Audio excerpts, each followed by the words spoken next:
Ang mabuting balita ng Panginoon, ayon kay San Lucas.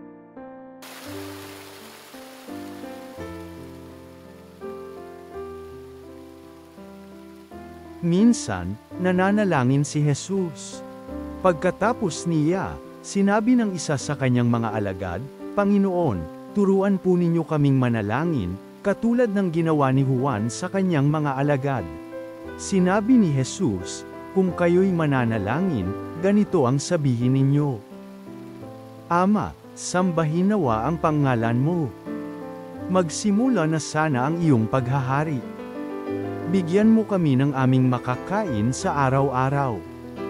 At patawarin mo kami sa aming mga kasalanan.